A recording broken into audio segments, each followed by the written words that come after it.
That might be the best one I've done. Might be. I only have done it a couple of times that successfully. Really at all in terms of doing something that sounds kind of guttural and, I'll say pleasant. I like that tone. I'm a fan of metal and growling and all that kind of stuff. That was cool to me. That might be the best one. I might just copy and paste that one from here on out so you don't have to hear me blab about or brag about the fact that I'm getting better at doing in your ear every time we do another one of these episodes. How you doing, folks? Welcome. Come on in. Turn it up. It's the Weekly Trim with yours beardly, the one and only Redbeard. Or at least the only guy who calls himself Redbeard for the next 10 square miles or so. How you doing, folks? Appreciate you tuning in and being a part of the Weekly Trim program as my dog in the background begins to lap water in the studio here. Fantastic. If you hear something that sounds like a puddle of water quickly escaping a metal dish, that's our little dog Roddy here. Thanks, Roddy. Good to have you on the program. We're off the rails already on this one, folks. But I do appreciate you tuning in. Appreciate you being a part of the program and just blah, blah, blah, blah, blah. I'm tongue-tied now. The dog got me sideways on this. Appreciate you coming in, being a part of the program. Just appreciate your continued viewership here on the channel and what we're doing with various match videos, the Weekly Trim podcast, other stuff that I keep saying it. I am going to get to more stuff here as we continue to evolve the old channel and to do more things here. But for the time being, appreciate you tuning in to the podcast and joining us once again on this episode, the July 26, 2019 edition of the Weekly Trim here on the Rasslin with Redbeard YouTube channel. In looking at stuff that we've been doing here recently, been to the movies a lot. Had some very good opportunities to get out and see a lot of movies. My wife and I, we're movie fans. We like to see the old, not always the summer blockbusters, but just stuff that we're interested in. And we've had some good fortune, as I mentioned there a moment ago, to be able to get out and see quite a few. I will say that I got one more in than she did, because I snuck off here about a week ago and I saw one that she did not get to see, and it was because she was doing something and I didn't have anything to do, and our son was visiting his grandparents. So I said to myself, you know what, I'm going to go see the movie. I'm going to go see a movie. And it was around my birthday, so I said to myself, you deserve it. That is what you can do on this your special day. So over the past couple of weeks, we've been to see 4 movies. We started off seeing Aladdin. Now, I will say that the main thing that I was a fan of in Aladdin was Genie. Genie was always the thing that drew me to that movie, because Robin Williams, let's just face it, Robin Williams is an absolutely brilliant performer. God rest his soul. It really disheartens me and depresses me to know that he's gone. But at the same time, it's great to have content like this to where you can always go back and see sort of an old friend type thing. But Robin Williams is such a classic aspect of that movie. Other than him, not a huge fan of Aladdin. Still a great movie, just not one of the ones of the Disney catalog that I look to as being like the top of the hill, so to speak. But still, in terms of this movie, I was really, really surprised in how well it came across. And really and truly, I was a big fan of how they put this thing together. Not from just the standpoint of visual effects and whatnot, because there's clearly been a lot of that put into this when in converting Will Smith into the blue guy, into Genie himself, but also just in the visuals. You had such colorful, vibrant imagery in this in terms of the backdrops and the environments and even the characters in their wardrobes and whatnot. A very beautiful movie in terms of the color palette, what have you. And it plays into the idea that this is very much a musical because, I mean, let's face it, there are multiple occasions in this movie where the characters just suddenly break out into song. So, yes, it's a musical. But very well done. And to have been a Guy Ritchie movie, based on his past and some of the movies that he's done, very surprised for it to have turned out the way it did. But as I said, very impressive movie, very entertaining.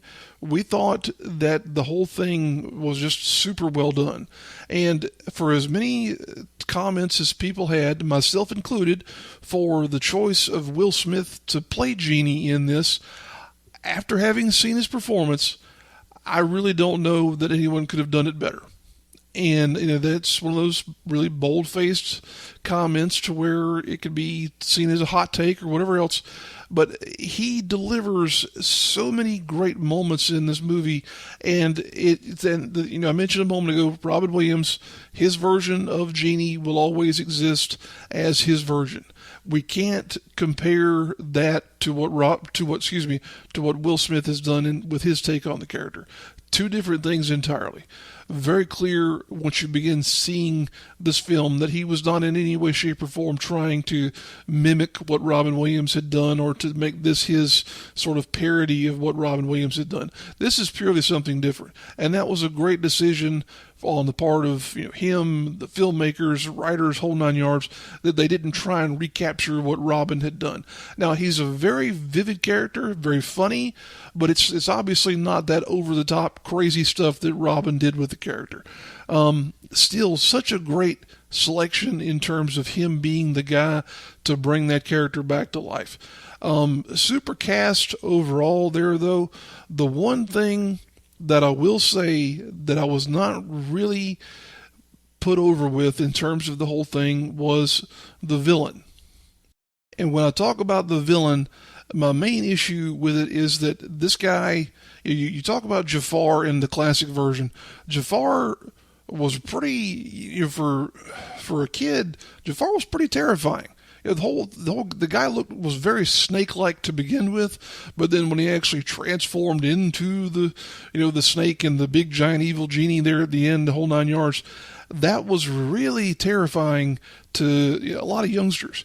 The guy that they have in the role now is an actor named Marwan Kenzari, and I won't say that he was necessarily wrong for the role, but I don't think he had quite the oomph in terms of playing that big dramatic villain type that was really necessary here, because in this world you have sort of the hero that grows into himself in the form of Aladdin, which Amina Massoud, I'm going to butcher some of these names, but I think he was a great choice in playing Aladdin because he not only looked a lot like the original Aladdin, he played up the idea of him being a character that grows into himself and being, a hero by the end of it.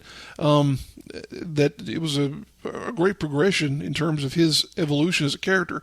But by contrast, the actor playing Jafar here, he needed something more. He needed a little bit more, not oomph or pizzazz or something. You needed a little bit more machismo maybe, or just a little something in terms of just the way the character came off. There was something not there. And I hate to say that because otherwise it was a tremendous production. But I think of, when I think of characters like, a great villain that would have really been able to hammer this home, in my mind, I'm thinking I wanted someone who was like a modern day Christopher Lee. And if you don't know who I'm talking about there, look it up because you need to know who Christopher Lee is. But I really was thinking that somebody like that could have done a tremendous job in making this version of Jafar equally terrifying to what he was before. In this version, he's more of a guy who's kind of lied, cheated, and stolen his way to the position of prominence that he's achieved in front of the Sultan here. And that was not what it was before to me. Before it was, again, much more terrifying. This guy, he's a literal snake. And so it's not as scary as it was in this version. But, that's one of very few gripes, as I mentioned, that we had with the whole movie there. So, again, Aladdin, great. Definitely recommend checking that one out there.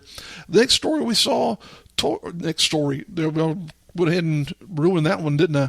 The next movie we saw was Toy Story 4. And this one was disappointing for a number of reasons. For one, they've clearly gotten to a point where they no longer have a whole lot to really do for these characters. And that's disappointing from the standpoint that this is a series and a franchise that has clearly been around people of my generation for a very long time. So to see it get to a point where they're now just kind of putting out movies and content for the sake of putting out movies and content, that sucks. It's pretty bad. It is nice. I'm going to talk spoilers in this because all these movies have been out long enough to where you shouldn't necessarily have to be guarded with talking about spoilers in an environment like we are here with this show. But you are getting some finality with some of these characters.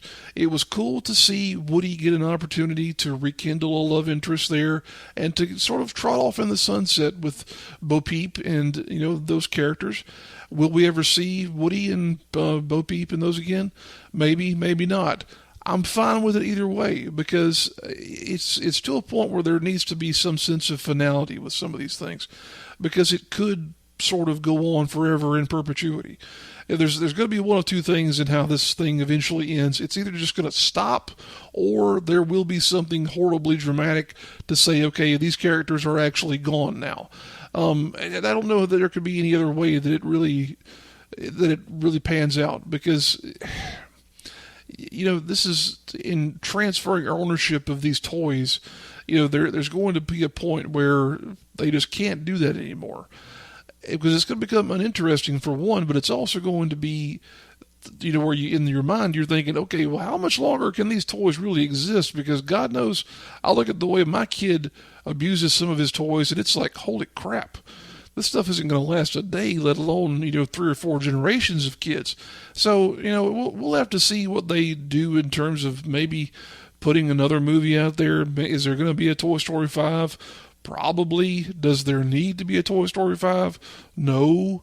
I personally would love to see, and I've expressed this in other environments as well, I'd love to see a combination or like a buddy movie between Buzz Lightyear and the Carl character. I think it's Commando Carl or Combat Carl, whatever his name is. I think it's Combat Carl.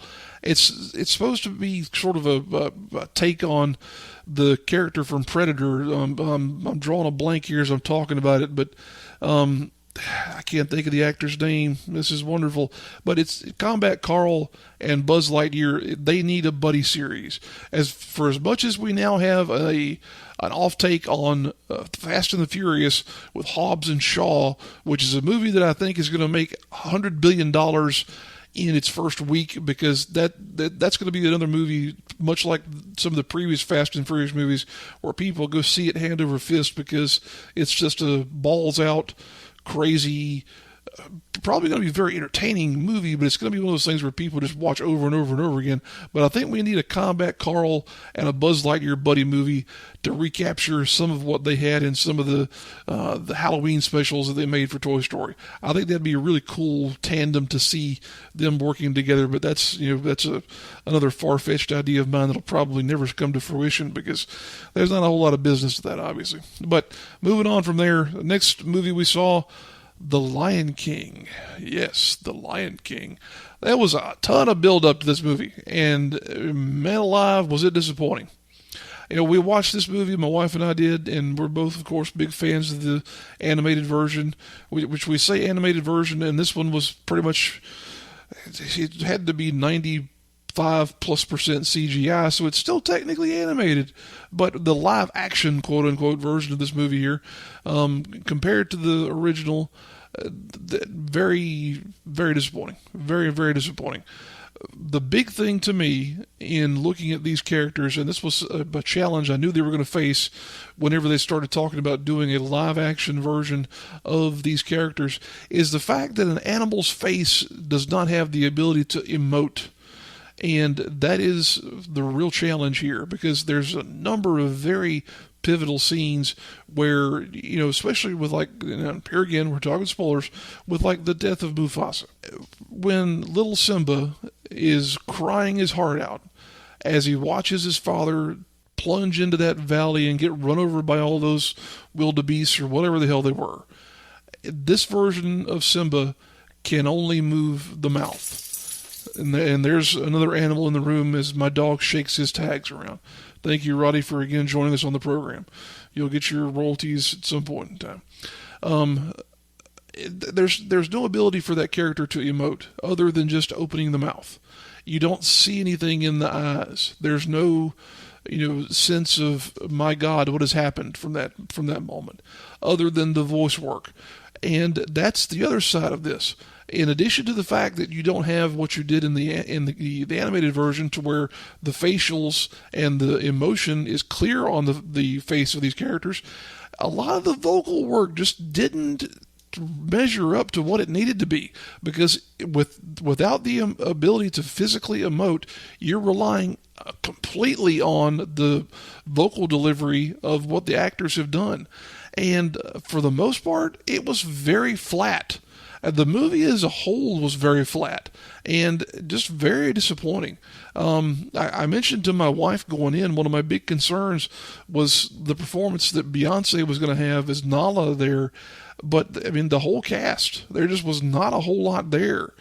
And that was supremely disappointing because, again, for this to have had the buildup that it did, and for this to have had, as many people cheering for this to be made and whatnot, for the final delivery was just not very good. And that's really surprising. One of the things that, again, we're talking about the comparisons to the original, and the villain, of course, is Scar in this movie. But the actor performing the vocal work is Chiwetel Ejiofor. I probably butchered his name as well.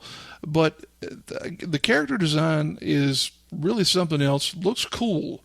But, again, the fact that the face is just kind of the face of the lion, that is just kind of dead. There's no real, you can't change the eyebrows. That's the big thing here. You get so much emotion from moving the eyebrows and the jaw and whatnot, and it's just not there. So it had no emotional impact at any point in time in this movie. Not a huge emotional impact, not what it should have anyway.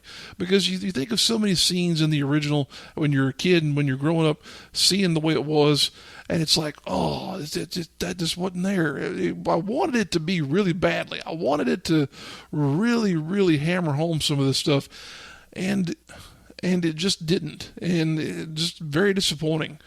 Visually, again, great. It's amazing to see how much processing power they can put into these things these days. But from a standpoint of just the emotional impact that it should have had, it just wasn't there. So another one that I can't say I recommend it. I wouldn't say go out of your way to go see that. It wasn't that great, unfortunately. Very, very unfortunate.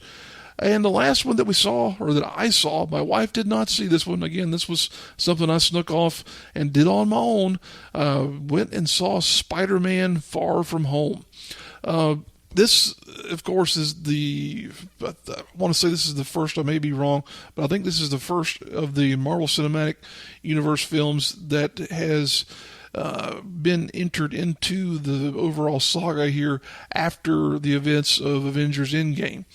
And there's a lot to do with what happens in Endgame in this movie, of course, because you have the ramifications of the blip, as they refer to it, which of course was the moment in time where Thanos snapped his fingers and eradicated half of all life in the universe. and the fact that the world has changed based on that. So you have all these characters who are dealing with the situation that exists between, people being older when they, in reality, should be younger or whatnot, or vice versa. But just the fact that certain characters are gone now, main among them being Iron Man and Tony Stark. The big part of this whole movie, though, is that you have this extension of the ideas that are present as a result of things like Captain Marvel and Avengers Endgame. This is another movie where, is there a whole lot that goes on here to really be a big part of the universe in terms of the MCU? Not necessarily. There's some good extensions of some ideas. A very interesting take on the concept of the Mysterio character in terms of a villain. Jake Gyllenhaal, great actor. I think they probably could have done something better with him in terms of someone playing, Mysterio. Did it necessarily have to be him? No, could have been a lot of other people. But he definitely did a good job with this character. And again, very interesting take on what Mysterio is capable of, because you see the trailers and whatnot, you have a concept of what he's about, and guess what? That ain't what he's about at all. So if you haven't seen the movie yet, I won't get too spoilery on that aspect of it, but definitely a very interesting take on Mysterio and how they put that whole thing together there. Could lead into some other stuff as far as what they've done in introducing him as an aspect of a larger group of people. The bigger thing, though, in this movie here is the post-credits scenes. I'd hate to tell you to go see this movie based on just, if you're a fan of the MCU, I hate to tell you to just go see this movie based on the end credit scenes, but really and truly, that's the bigger hit in this whole thing, or what the post-credit scenes sort of lead into and imply. So again, is it a great movie? No. Is it worth your time? Maybe not at this point. If you haven't seen it yet, I wouldn't say go rush out and take a whole afternoon, spend a whole bunch of money on seeing it. Lord knows it'll be on one of the streaming services here soon enough. Especially now that we're talking about, it probably won't be on Disney Plus because of the fact that Disney doesn't necessarily own this movie, but still, it won't be too far out there. So at this point, maybe not. If you're a big fan, go see it. If not, wait for it to be on one of your home services. But again, the big thing is those post-credit scenes. Again, it's really leading into some broader stuff there. And we'll have to see where that takes us in terms of the overall evolution of the MCU there as well. Talked a lot about the movies and whatnot here in the first opening segment. Went a little longer than we usually do, but at the same time, we had a lot to talk about. So, what do we have to look forward to for other movies this summer? Not quite sure. I mentioned Hobbs and Shaw there a little bit ago. I really think that movie is going to make more money than what they are expecting, because it looks like one of those really stupid, and again, it's pure Fast and Furious, but it looks like one of those really stupid action movies to where you get a big giant bucket of popcorn, a big giant soda, and just sit there and enjoy the hell out of it, because it's going to be a fun movie. It's going to be a fun, stupid action movie, and that's kind of what the Fast and Furious stuff is now. And there is nothing wrong with that, because that's going to be entertaining as you know what. Jason Statham and The Rock beating up a whole bunch of bad guys, kicking some ass and whatnot. Give me that any day of the week. That sounds like a fantastic night at the movies to me. So we're looking forward to that one. Probably some other movies as well before the end of the summer year. But for now, we'll let that rest on the back burner and we'll listen to some music instead. Be back in a few moments, folks. Stick around.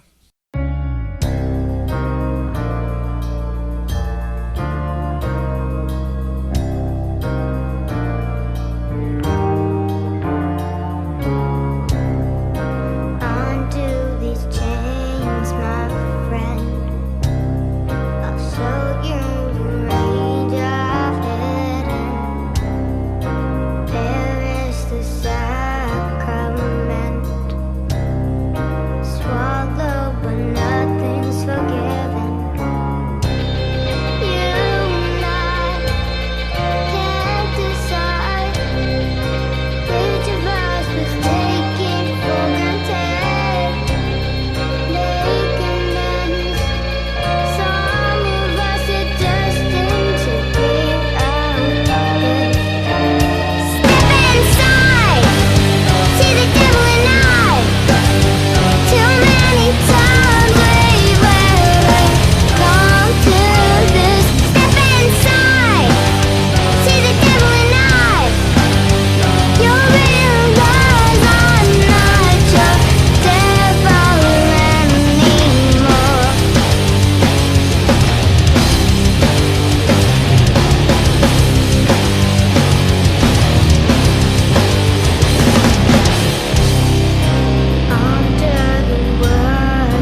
Welcome back, folks. Thank you for continuing to hang out with us here on the Rasslin with Redbeard YouTube channel.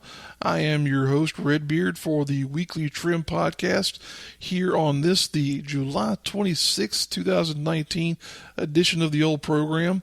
And we, of course, are big-time wrestling fans. We are huge followers of the Sport of Kings, as it's referred to in some parts of the world. Probably not very many parts of the world anymore, though. But at any rate, we're big wrestling fans around here. We do a lot with the local scene. Of course, I am the present moderator of the Carolinas Professional Wrestling Awards. I do a lot of good things with that here. Going to be looking forward to getting more into that effort as the year comes along here. But right now, we're in the middle of a big wrestling weekend. We seem to almost always be in the middle of a big wrestling weekend because there's a lot going on here locally this weekend. We have WWE NXT, their brand, their developmental brand, coming through this part of the world with 3 big events, technically 4 if you want to lump the Georgia show in there, but they were in Charleston last night, had an event down there at the North Charleston Performing Arts Center. Very well attended, seemed to be a very hard-hitting, big impact show down there. Main event was Adam Cole in a NXT Championship match against Matt Riddle. 2 guys there who are, of course, big-time draws with the NXT brand. Riddle gets a lot of attention for the fact that he not only is a tremendous athlete, but also the fact that he keeps talking about wanting to be the one to potentially retire old Brock Lesnar. So we'll have to see if that ever happens at some point in time. But tonight they're going to be in Columbia at the Township Auditorium. Saturday night they'll be over in Atlanta, Georgia. I believe they're going to be at the what's the name of the studio there? I can't think of the venue off the top of my head, but they're going to be in Atlanta Saturday night, and then they're going to swing back over in the Carolinas for a show up in Concord, North Carolina, Sunday night before wrapping up the loop here through our part of the world. They do this at least about once a year here now, and it's usually cool to see them come through. This time around, I will say I was very disappointed in a number of things, not only the selection of Concord as the third venue, but also in terms of the ticketing options that were available for this. I'll be honest in saying I'm not going to any of the 3 shows that are in driving distance of where we are. 2 reasons for that. One, I don't know if this is the blame of Ticketmaster, the venues, NXT, or what, but when you go on the ticketing websites to make a purchase, for some reason with some events, you get to a point, and if you all have ever bought tickets on these ticketing sites, you probably know what I'm talking about. But with Ticketmaster especially, with certain of their venues and events, you get to a point where you're presented with the section and the row, but you don't see what seat you're going to get until you go to actually purchase them. And that's I'll go ahead and say it. That's kind of bullshit in my opinion, because sure, okay, I want to sit in this part of the arena. This is how much money I have to spend. So let me get a seat in this part of the arena here. All right, I'll take that seat right there. No, well, you're going to have to take this seat over here. What? Oh, well, I wanted something over here on this side, though. I prefer an aisle because I'm kind of tall, so I want to be able to, maybe get my leg out there in the aisle so I can get a little bit of relief from these tiny seats you guys put in these. I almost used a bad word there, folks, but these tiny seats you put in these venues. It's just very frustrating because, yeah, sure, you can call the box office or whatever, but why in the world do they not just make it to where you can go in, select seat A1 from section 105? Why is this an aspect of modern business? There's no other business in the world that I can think of where you have to say, okay, well, I'll take something over here. I'll take that. What do you have over there? And then you don't know what you're going to get until they deliver it to your house. That's like saying, okay, well, I want a blue shirt that has some black stripes on it. And that is your only parameter for your piece of clothing that you want to order. And then when it gets to your house, it's a red shirt with black stripes and a pink unicorn on the back of it or something like that. It might not be what you necessarily want is the point. And that was my overall problem with the whole ticketing system that they enforced with these shows. Not only that, but the price points. My God. They were asking upwards of $75 for some of the first couple of rows of seats at these shows. $75. Are you kidding me? Now, granted, there was a point in my life where I probably would have said, sure, $75, that's no problem. Let's just go sit front row for an NXT show. Now, no way in hell. And the worst part of it is these shows. Now I understand fully what NXT is about because they have so many people who are technically part of the quote unquote NXT roster because it's their developmental system in WWE. They can run 2 or 3 shows a night if they wanted to with the number of people they have under their under the NXT canopy or umbrella, whatever you want to call it. I used the wrong word there.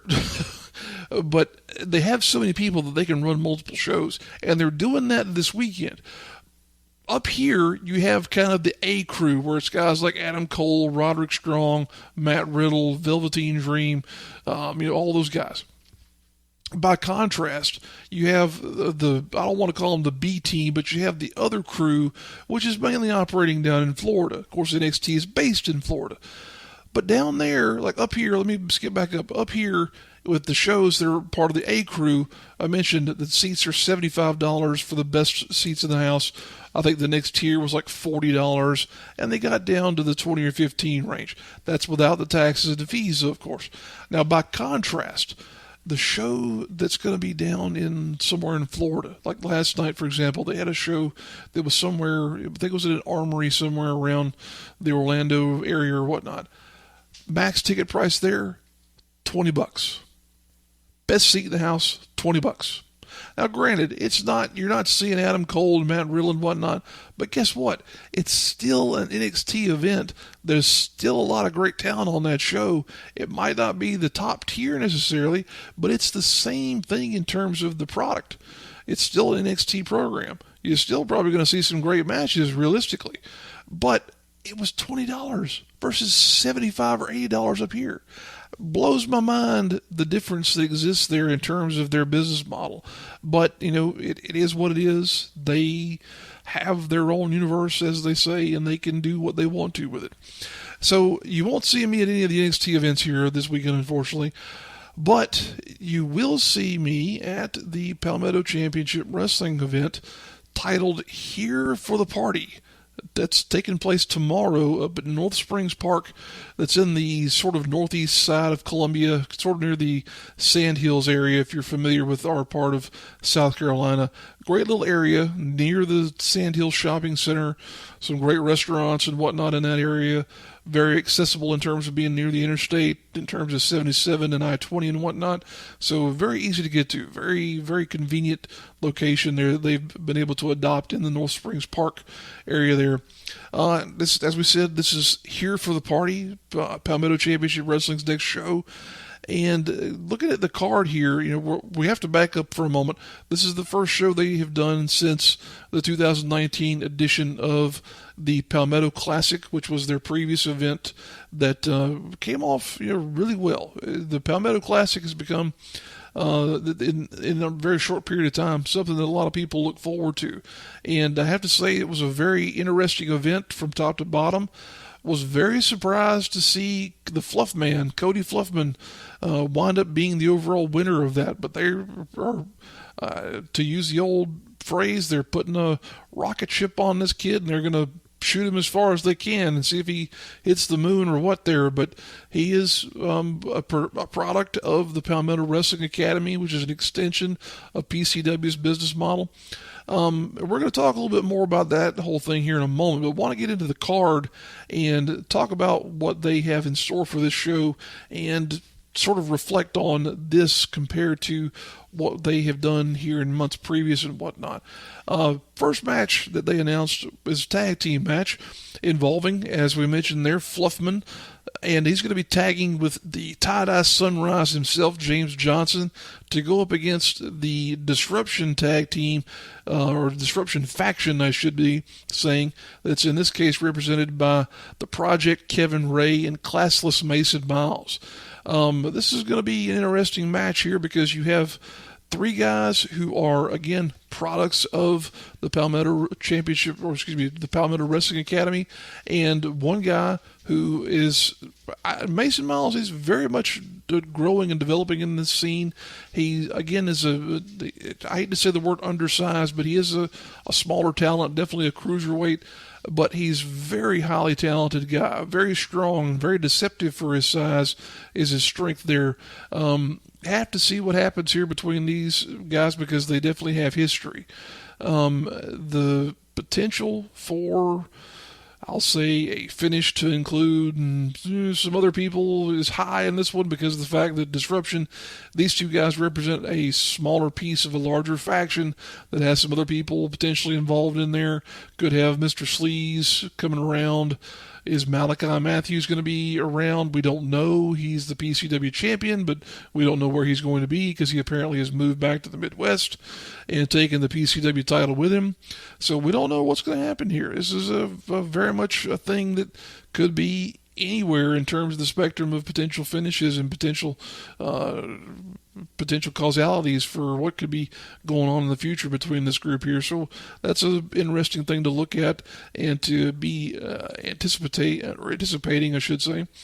Next match that they've announced is, I think, going to be very much a barn burner.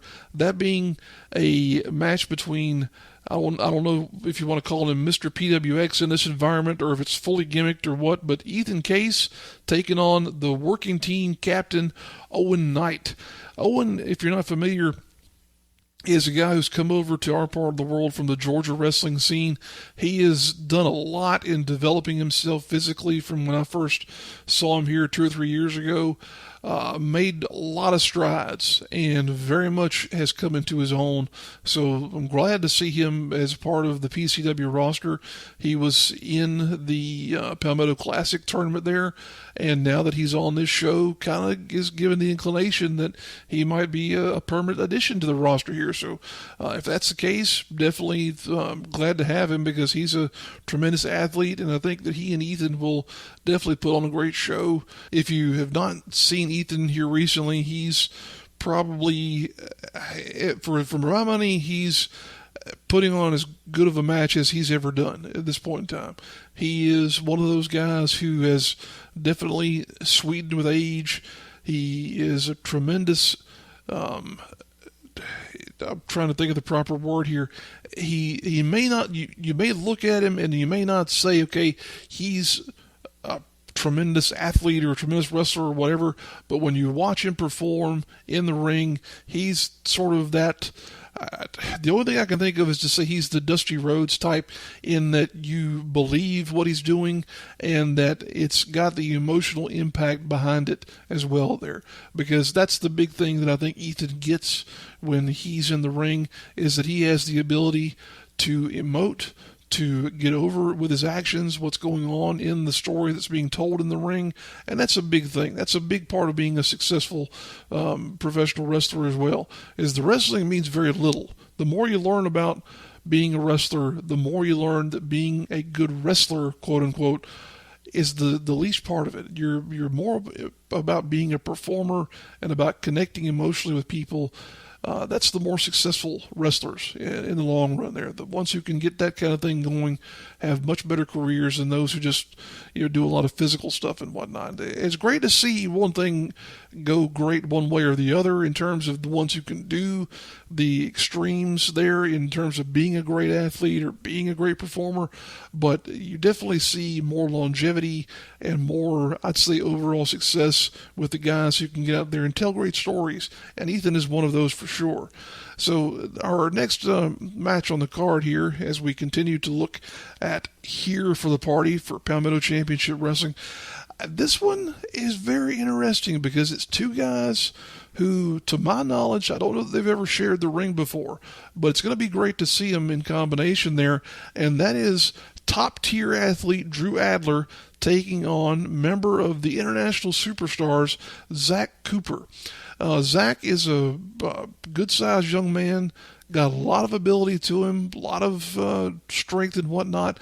Not the most talkative individual in terms of being necessarily the most charismatic guy in the room, but this is a combination of two bulls, I'll say, in that you're going to have these two showing off their own unique mean streaks. We know what Adler can do whenever he gets riled up and whatnot. He goes from being, the guy who comes out singing Smash Mouth with his theme song there, to the guy who will literally stand some reason to rip your head off when he has an opportunity.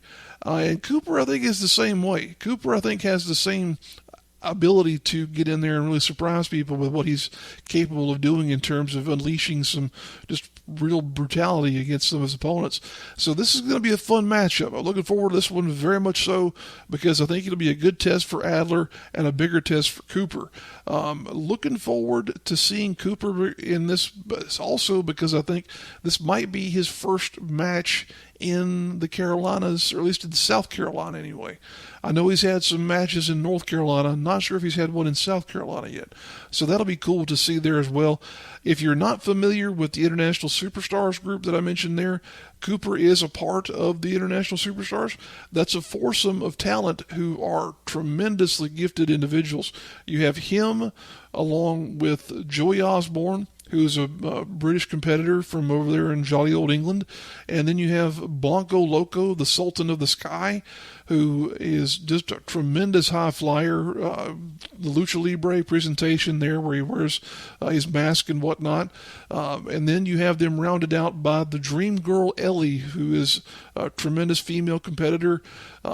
She's, I'll say, very much in line with that Dream Girl presentation. Beautiful young woman, but a tremendous athlete as well. Very gifted in terms of what she can do in the ring. So if you've not seen the International Superstars yet, definitely check them out in one aspect or another, because sometimes it'll be the tag team of Joey and Blanco Loco. Sometimes they'll be flanked by Ellie. Sometimes it's Zach. You never know what you're going to get. So we might see some of the others on this card here. There's 5 announced matches. I know we still got a couple more to talk about, but there's 5 announced matches here.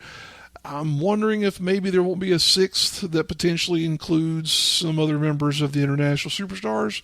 It'd be great if there was. If there isn't, oh well, it is what it is. Moving on from there, though, next match.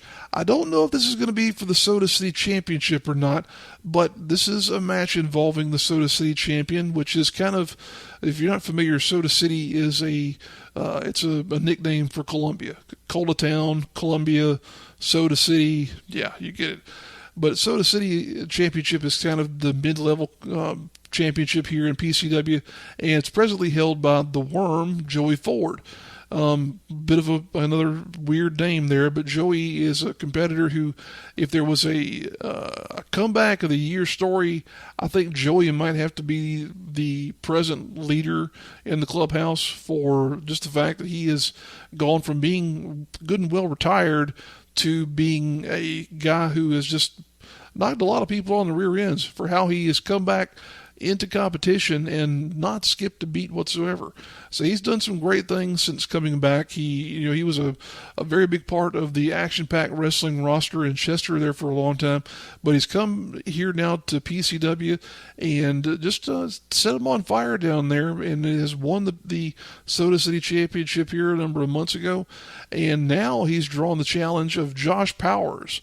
Powers, for a long time, he had kind of the goofy gimmick there where you'd see him paired up with Zane Riley a lot, but he's really started to make a change, not only in terms of his physique, but in terms of his style of wrestling.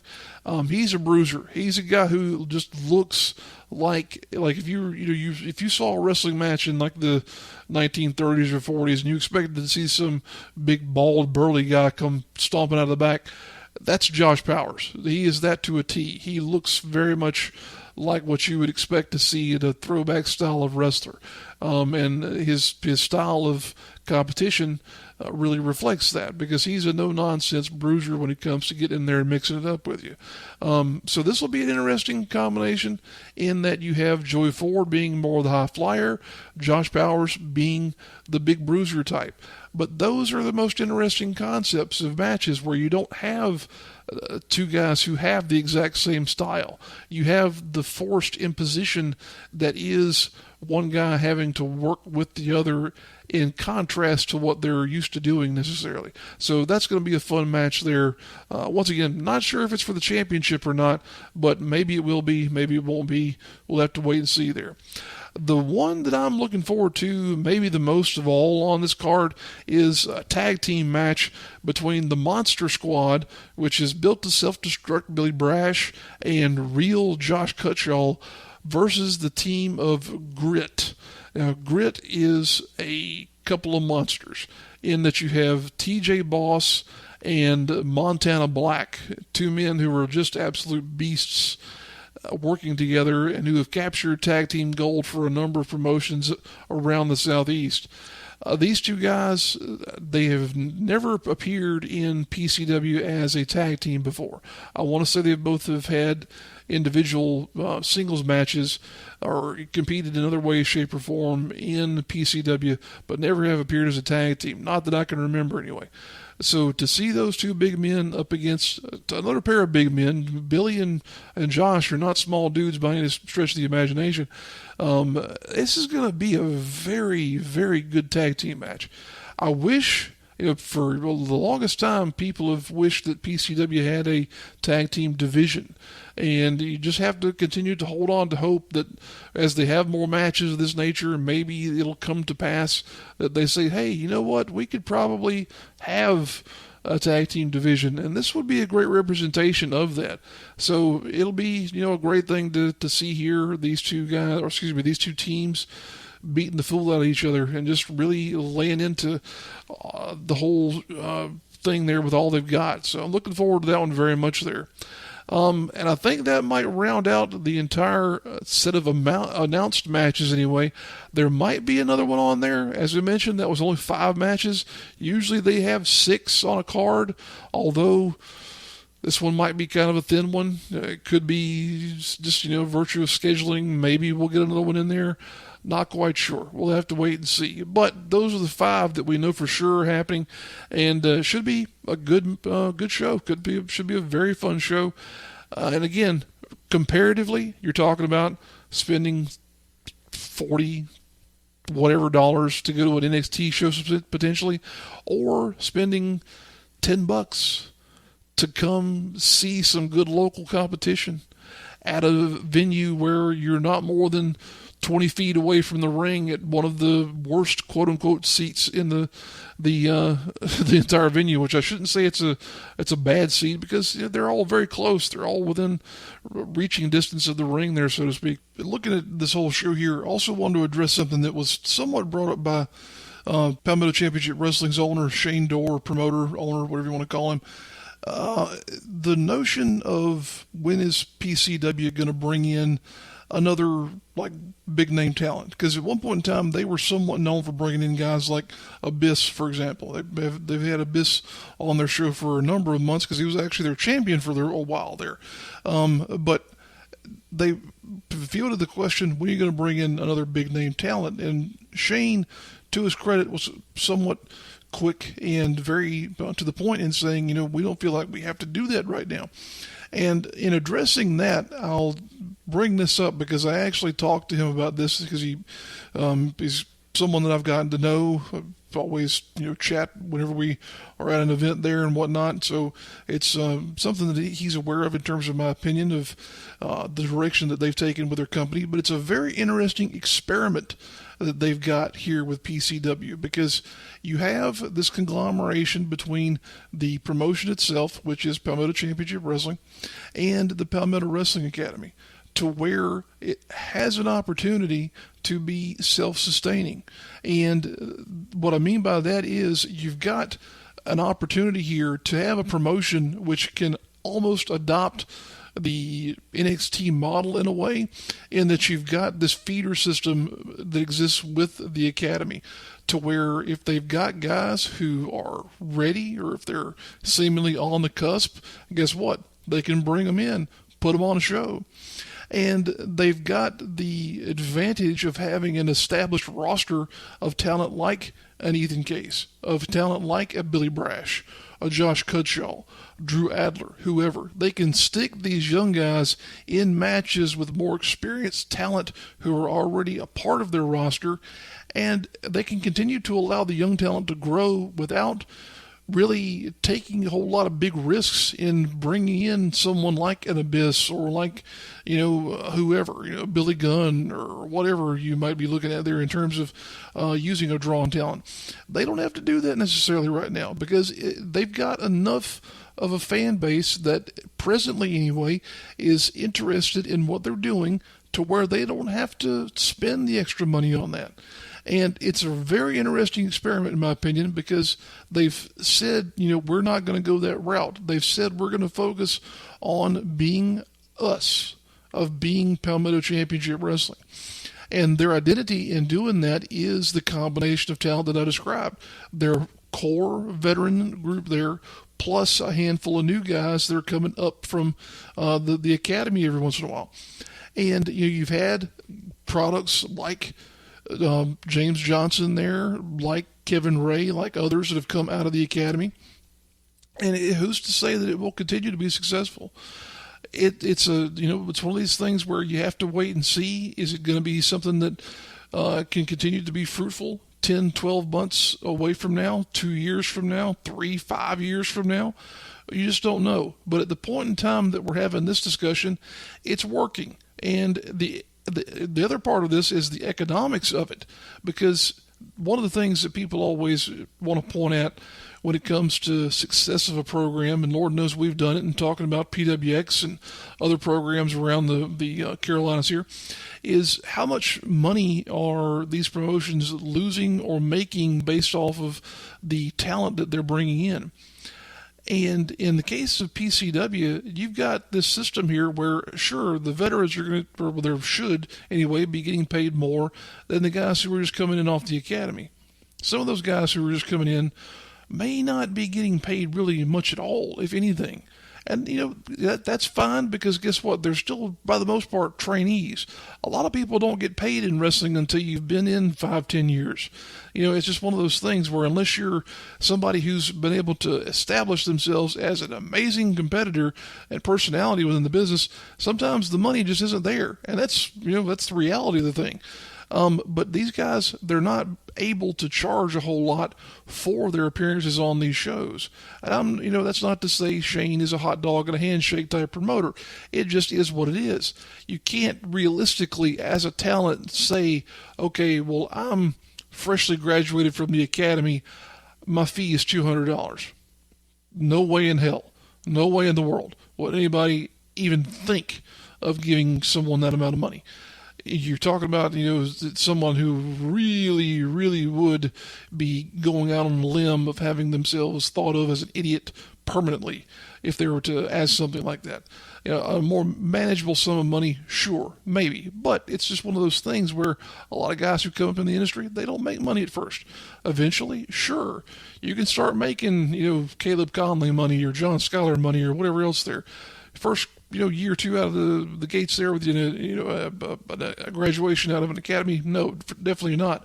But still, that means that PCW can focus on other things in terms of putting money that they might have used for talent. They can put it towards, something like lighting or like a sound system or whatever, in terms of continuing to grow their business. So it's a great thing that they have as an opportunity for their business model to grow based on not having to rely on drawn talent all the time. But it's an experiment in that you have to wonder, is the fan base going to continue to buy what they're selling in bringing in these younger guys who aren't as experienced? I hate to say it, maybe not as good as others. But it's just, it's one of those things. Are people going to buy into it? That's the big thing there. Will the fan base continue to accept this as where PCW not only is, but where they're going to be going in the future. And that's something that's going to be very interesting to see how it plays out. And if they get it to work, if it's something that's a feasible model for them, more power to them, because it's something that very few promotions, I should say, in this area have ever tried. I cannot think of really one other than CWF Mid-Atlantic up in Burlington, North Carolina, who's really done anything like this. Because other promotions have training programs and dojos and whatnot, but I've never seen one really, other than I mentioned, like CWF, other than them really use it as a feeder system and not get tied up in trying to do things like a lot of other promotions do in bringing in big name talent for the sake of trying to bolster business. So we'll have to see where it goes from them, but very, very interesting experiment we've got here with PCW regardless. But definitely want to encourage you, if you can't get to this show, find a local independent promotion somewhere where you are. It's very much worth supporting these companies and these athletes because they are homegrown. They are a part of our community, a part of our local system of entertainment and just art as a whole. I will say this is a part of the art scene and the art culture, because guess what? Wrestling in a lot of ways is performance art. So if you're a fan, find somewhere that you can go and support professional wrestling. Enjoy a show. Give them your $10. Have a good time. Eat some nachos. Have a cold drink. Bring your friends. Laugh, cheer, boo. Just have a good time. Just enjoy some wrestling. Enjoy some good old live entertainment with these superstars and others from around the area. Folks, appreciate you tuning in once again to the old Weekly Trim here on the Rasslin Redbeard YouTube channel. Again, that's Palmetto Championship Wrestling. They'll be at North Springs Park tomorrow, Saturday, July 27th, 2019. Check them out on Facebook, Twitter, whole 9 yards there for more information. You can buy tickets now. You can also buy them, of course, at the door there. It's better to have them in advance, in my opinion, because that way you can walk straight in. Very quick ticketing process for those shows there, and they usually don't have much delay in terms of getting you in the door of that venue either. So look forward to seeing you at PCW tomorrow. But right now we're going to take another break. Be back in a few moments with more on the Weekly Trim.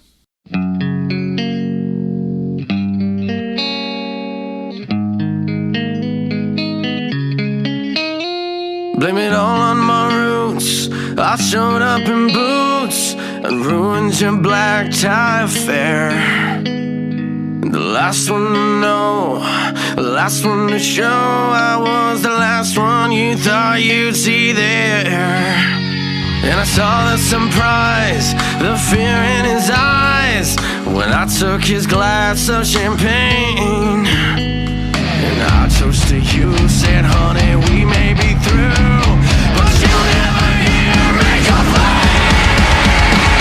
'Cause I've got friends in low places where the whiskey drowns and the beer chases my blues away. I'll be okay. Now I'm not big on social graces. Think I'll slip on down to the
thank you for continuing to join us and to hang out with us here on the old Rasslin Redbeard YouTube channel.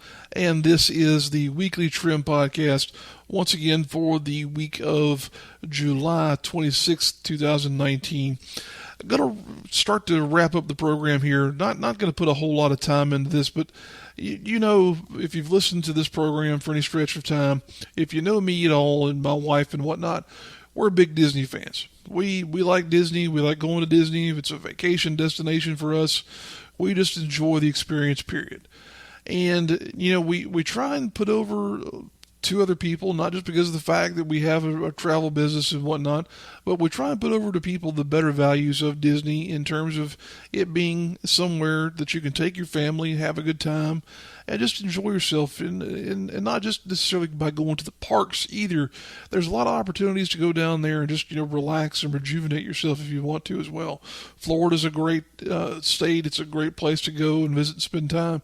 So much to do down there other than just theme parks, of course. A lot of natural beauty to Florida, and I think some people forget about that from time to time. But in talking about Disney specifically here, I wanted to start off by just sharing a personal story. A couple of years ago, when we went down to Disney, we were part of the first group of people who were allowed to test the Magic Band system, which, if you're not familiar with what a Magic Band is, it's this little bracelet type device that has an RFID chip inside of it that serves as your room key, your admission ticket to the theme parks. It has your billing information on there as well that ties back to your account. It's all this stuff combined into one little thing. It's so you don't have to carry a wallet and a key and several different things around with you while you're, you know, enjoying the resort and whatnot. We were part of the first group of people who were allowed to test this thing with the parks and with the resorts and whatnot. And we were just super excited over it because we started hearing about this technology being implemented and what it was going to mean for the future of the parks, and having, you know, your fast passes, which are your ride reservations, and all this stuff tied into it. It just was a super cool thing. And we, like I mentioned, we were part of the first group of people that had access to these things. And we were down there, and they told us, you know, in advance, you know, some of this stuff might not work when you get down here. So just be advised of that. We're still ironing out the kinks, which was perfectly fine because we knew they were testing it. It's part of testing. So whenever we got down there, we had, for the most part, no issues. There was a problem with, I think, my band not opening the door to our room. So we realized that as soon as we got to our room, we both tested our bands, and mine, I think, didn't work. So we came back down to the concierge desk after we had checked in, and just, you know, we were talking to the cast member there, and again, special term, they're not clerks, they're not employees, they're not whatever. Disney employees are cast members. That's what they're referred to as.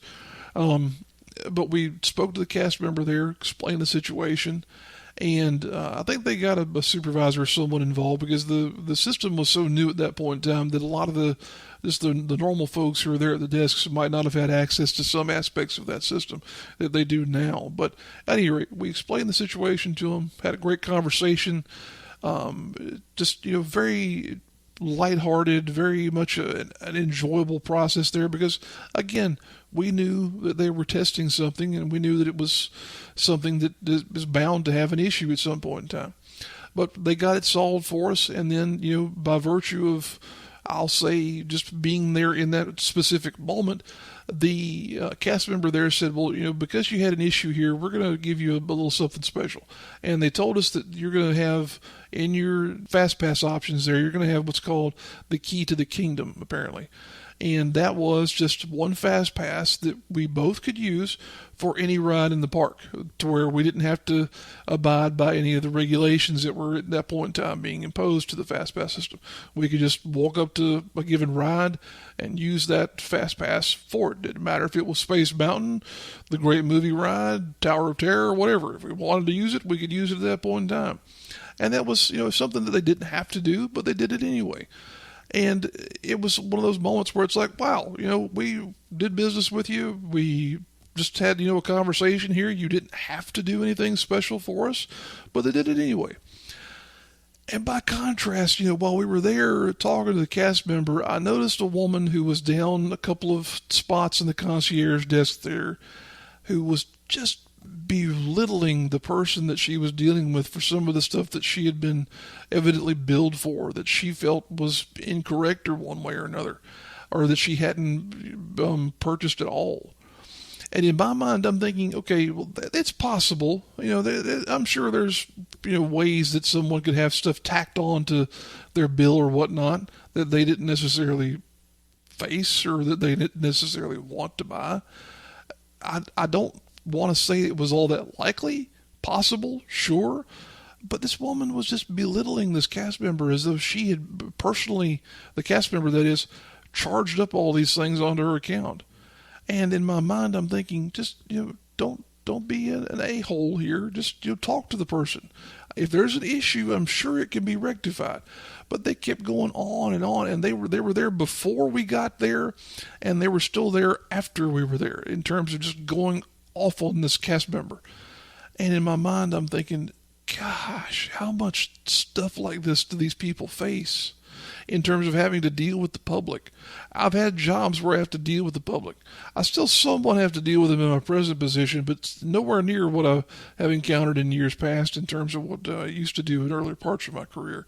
But it baffled me as to how people act around Disney sometimes. And, it's not just around Disney. It's around people who are providing services, period. In this segment, though, I wanted to talk about a couple of incidents that have happened here recently that are examples of people just plain being dumb around Disney and around parts of these parks that, you have no business acting this way. And it really is disheartening, some of the things that have happened here recently. The worst one I'll go ahead and address first here. It happened about, I'd say, maybe 2 weeks ago now, to where you had a group of people who were evidently a family were at the Toontown section of the Disneyland park there out in Anaheim and just began having a fist fight. Just in the open air there, just started waylaying on each other.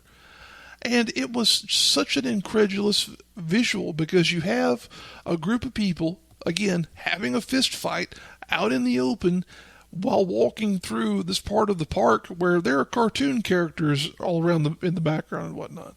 And just these shocked faces of families and of little kids and whatnot saying, what in the world is happening right now? Because you had men, and I'll use the term loosely, men hitting women who were engaged in this whole thing here, and men fighting men, children involved in this. And it's like, what in the world is happening here? I know how stressful vacations can be for some people, but my God, to have a fist fight in the middle of Disneyland? What in the world?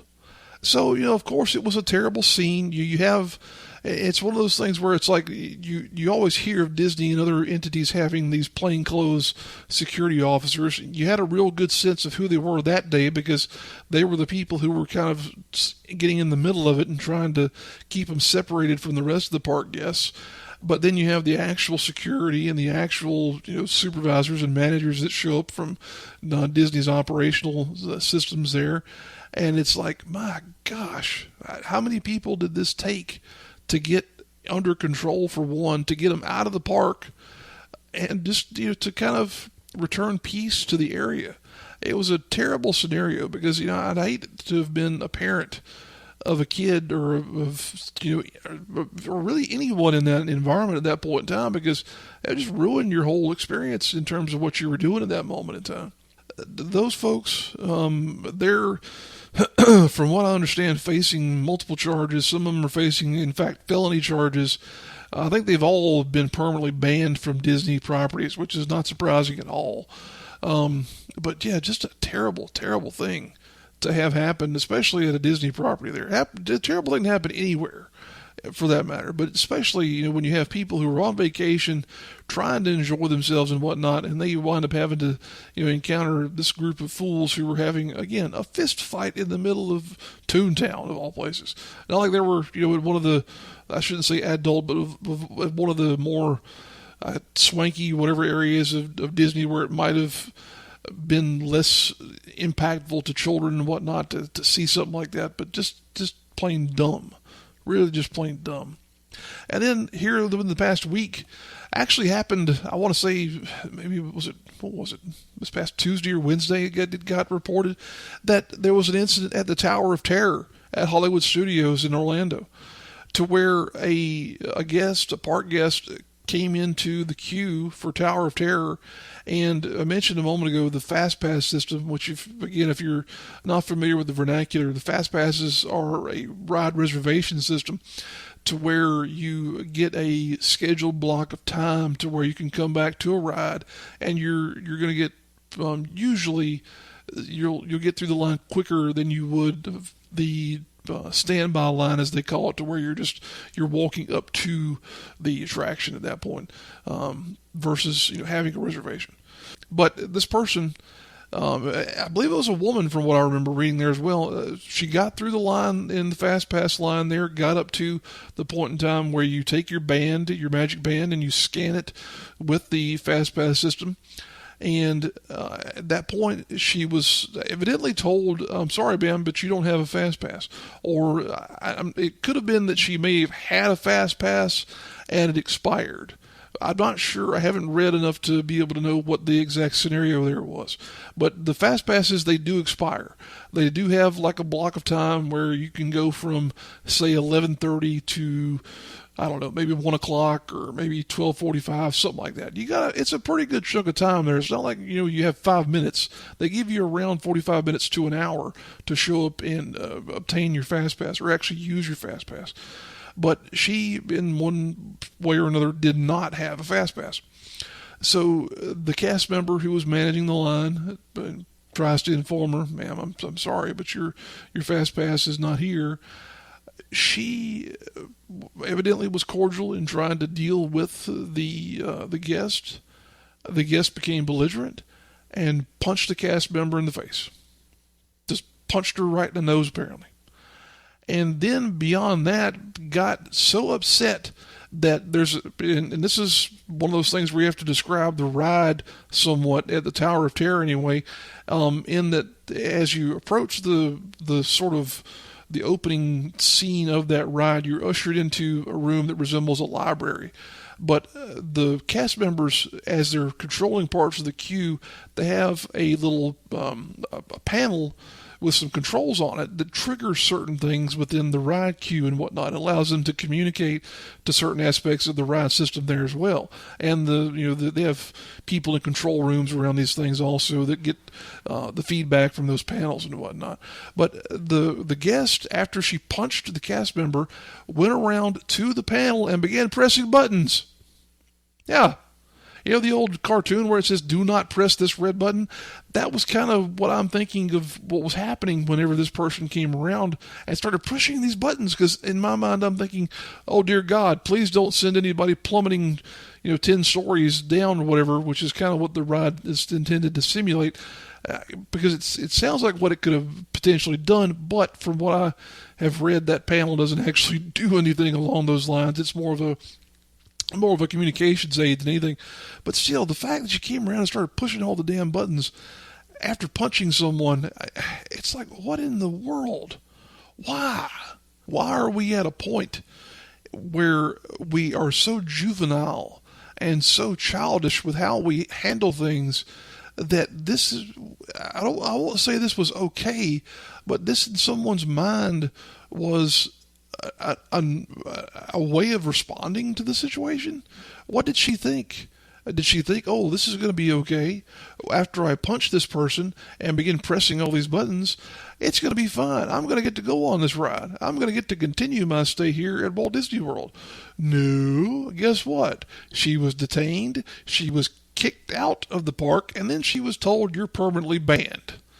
The one thing she did not face was any actual criminal charges, which Disney evidently, I will say that they told the cast member not to not to press charges, but evidently the situation was such that it was just not going to be conducive for them to press charges. And I don't know what the whole scenario there was. If it had been me, I probably would have, but they evidently said you don't need to go that far with this.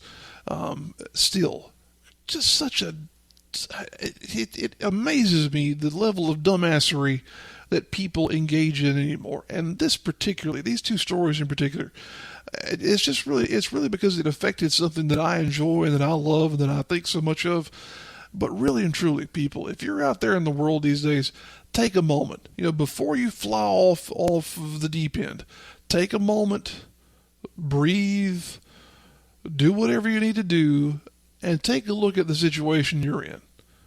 Really consider what your next actions will be and how they'll affect not only you, the people around you, your family, your friends, the whole gamut of things. Because guess what? When you make a decision, a lot of times it's not just going to affect you. And this is what I tell buddies of mine who, they might be single or they might be married or whatever. And you hear somebody talking about, running around on a wife or a husband or whatever else. This is my comment to them. If you want to have, 6 girlfriends or 5 boyfriends, whatever, that's fine. Don't get married. Definitely don't have kids. Because when you get to a point where you're dragging other people into your mud, that's bad. You make a decision that affects you, that's fine. Because guess what? You're the one who's going to have to deal with those ramifications. Don't do something that's going to bring gosh knows how many other people into it, though. That's one of the worst things ever, in my opinion, that someone can do. But really, truly, just don't be dumb around Disney cast members. They're really trying hard in a lot of cases to provide services to folks that they don't know and that they're being paid to hopefully make smile. So really and truly, try and give them a little bit of respect there because they're working real hard. Trust me, they're working much harder than you probably expect. And just please, if you're going to have a fist fight with somebody, go somewhere else other than Toontown. Do it in, I don't know, do it at Universal. Do it somewhere over there. Don't do it in Toontown, though. Just don't be dumb. There's enough idiots in the world. Don't add to it. Folks, we'll be back with the final segment of this here episode of the Weekly Trim in a few moments. Hang around with us. Enjoy some music. We'll be back in a few.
is burning.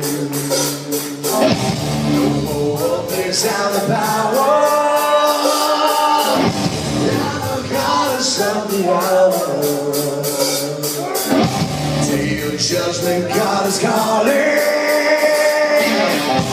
Underneath the warmth is crawling. Begging mercies for the sins.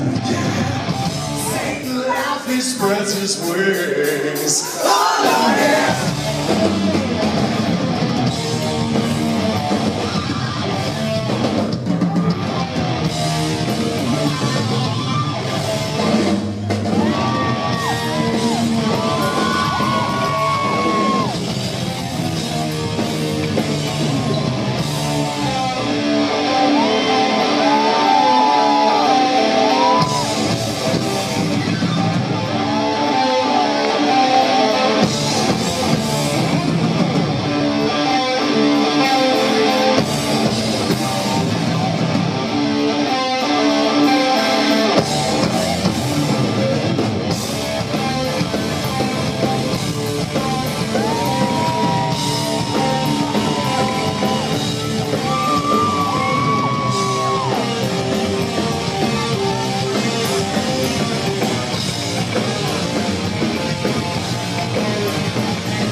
Welcome back.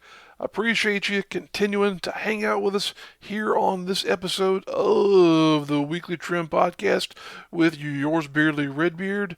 I have to say that it's become something of a tradition for me to, as I'm recording these shows, to have a TV or something else on, sort of almost as I will say a side inspiration, but sort of as maybe a distraction to the fact that I'm recording. It's one of these things where, modern people just seem to need multiple distractions going on at any point in time, and I'm no different. I like to have the TV on. It's nice to be able to glance over occasionally and see something random because you never know, it might lead to some bit of conversation, which is what we're experiencing right now. And in this case, I've got, I mentioned in a previous episode that I was watching the Travel Channel, and I think Portals to Hell was the show that was on then. Well, lo and behold, I'm watching Travel Channel again, expecting to see some nice, images of Maui or whatnot. Instead, I get Ghost Adventures. Ghost Adventures. Yeah. This group of guys who, as near as I can tell, they're the younger version of what used to be the show on Sci-Fi. They're the what was that thing? Oh, I can't even think of the name of the show. Ghost Hunters or whatever it was. This is Ghost Adventures. So there's a difference. There is a difference here. It's not the same program, not the same cast. This is more of the, I don't want to call them the fraternity brothers of the paranormal investigative TV shows and whatnot, but that's kind of what they resemble to me anyway, because they're the definite, sort of techie geeks and whatnot, but they're also definitely bro, dude, did you see that, bro? Hey man, did you see that? Type stuff. And to a degree, I'll say that this show is interesting. It's interesting to think of the potential of, I don't really care what your spiritual or religious beliefs are, but to think of the potential of something like this stuff being legitimate, is it? Who knows? I'm willing to believe most anything, or at least to say that there's a chance that most anything could be plausible. Until it's proven otherwise, guess what? I'm willing to accept that it could be out there. So if these guys are doing legitimate work in finding these apparitions and whatnot, then hey, awesome. But yeah, it was kind of funny to me that this is where we've wound up being again in terms of our side, I won't say inspiration, but our side entertainment while we're recording these things. And now there's a commercial where a man is milking a giraffe and it's Skittles coming out of the udders of the giraffe. Okay, now we are on a totally different wavelength. And speaking of a totally different wavelength, we are we're kind of back to a spot where we've been previously. And that is reviewing a sample for this episode of the Weekly Trim from the original Clubtails. And a couple of, here a little while back, I won't say a couple of weeks, I'm not really sure, but here a while back we reviewed another one of their offerings, which was the Sex on the Beach variety. This one is the Bahama Mama. And I will say this, just as I did whenever we reviewed the Sex on the Beach, I had no idea what a Sex on the Beach was supposed to taste like. Likewise, I have no idea what a Bahama Mama is supposed to taste like, because I've never had one other than this can of whatever is about to be unleashed on my taste buds here. Now, the description on the can says it is a tropical fusion of sensational strawberry, cherry, and citrus. And just like the other one, this one is a malt beverage that weighs in at 10% ABV. Now, let's just for a little bit more of a idea of what this thing is about, I've got the website pulled up here for the original Clubtails. These things are described as cocktail in a can. They're pretty close. I will say the 10%, it's getting into that Four Loko range in terms of where these things are with the alcohol volume, but still not as much alcohol as what you get from an actual cocktail, obviously. But the description on the website here says you need a vacation. While you're planning your next excursion, pop open a can of Bahama Mama to really get you into vacation mode. This flavored malt beverage is a dreamy fusion of coconut, pineapple, and orange tastes. You'll notice that you might get a little more tropical. Honestly, we wouldn't be surprised if you found sand in your bag the following morning. Well, that's a little different from the description on the can here, because the can says fusion of sensational strawberry, cherry, and citrus, and then the website says coconut, pineapple, and orange. Okay, which is it? I think this can is confused. Yeah, I think this can is very confused. but it's very cold. But my experience with the last one told me that this is very much a malt beverage. It has, if you don't know what I'm talking about when it comes to a malt beverage, it's almost that aftertaste that is present in like diet drinks that are sweetened artificially. It's that kind of. It's not the same flavor as that, but it's that same kind of back of your throat kind of weird sensation that almost comes across as more prevalent than everything else that exists as the flavor combination in something like this. So we'll give it a try here, though. We're gonna give this the honest review that it deserves. We're gonna try and get the fingernail under the can here, or under the pop top. The rest of this can is a normal color, and then the pop top is black. That's kind of weird. So here we go. Let's try and pop this one open. All right. And I can tell already that the color of this one is a little bit on the orange side, which matches the peachy sort of labeling on the can here. Let's give this a bit of a push to the nose, and we'll see what we can pick up here. Not much really coming through there in terms of an aroma. Let's try this again here and see if we pick up anything. On second exposure there, definitely getting some orange notes in there. So the citrus is certainly seemingly prevalent, at least in terms of picking up the initial scent and aroma of this drink here. So it may be more of a citrus thing. That one description could have been more in line than the other. So, all right, let's go ahead and give this one a shot and see what we think of a Bahama Mama.